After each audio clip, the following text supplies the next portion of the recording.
Kamusta mga idol? PBA update muna tayo. Matapos ang isang dekadang paglalaro sa PBA, nakatungtong din sa tuktok ng team standings ang koponan ng Blackwater at Terra Firma. Naging mainit ang paninimula ng dalawang farm team na ito sa 48th season ng All-Filipino Cup mga idol. Ang Blackwater Bossing ay tinalo ang dalawang koponan ni MVP na Meralco Bolts at TNT Tropang Giga, habang ang Terra Firma Jeep naman ay pinabagsak ang Converge Fiber Xers at NLEX Road Warriors. Malaking development ito para sa liga dahil hindi na sila basta-basta pwedeng maliitin ng mga powerhouse team sa PBA. Magandang pagkakataon din ito para sa Blackwater at Terra Firma dahil dito lalabas ang totoong talento ng kanilang mga local players mga idol. Ito na din ang pagkakataon na magpakitang gilas ang mga rookies na nakuha nila nung nakaraang PBA draft. Si Stephen Holtz at Christian David na napili bilang top 2 pick nung nakaraang rookie draft ay malaki ang naging kontribusyon sa kanilang koponan sa first 2 games. Si David na number 2 pick sa nakaraang PBA draft ay nag-average ng 10 points, 3 rebounds at 1 assist para sa Blackwater. Habang si Holtz naman na number 1 overall pick ng Terra Firma ay nagtala ng career high 27 points, 10 rebounds at 4 assists sa kanyang first 2 games. Nung nakaraang Commissioner's Cup kasi madami kaagad humusga sa talento ng dalawang rookies na ito mga idol.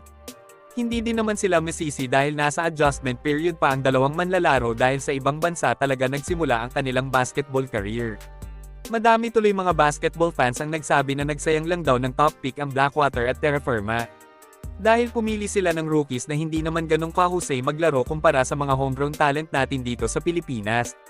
Pero dahil nga nasa All-Filipino Cup na ang PBA mga idol, madaming pagkakataon ng Terra Firma at Blackwater na ipakita sa buong liga na hindi na sila pwedeng bansagan pa na farm team ng PBA.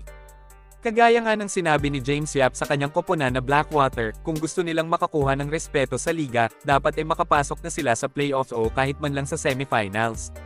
Masasayang lang daw kasi ang talento ng isang manlalaro kung hindi naman nakakapasok ang kanilang koponan sa PBA playoffs. Panigurado naman na lalong tataas ang kumpiyansa ng dalawang koponan na ito dahil sa 2-game winning streak na nagawa nila mga idol. Masusubukan naman ang lakas ng Terra Firma Jeep dahil susunod na makakalaban nila ay ang TNT Tropang Giga.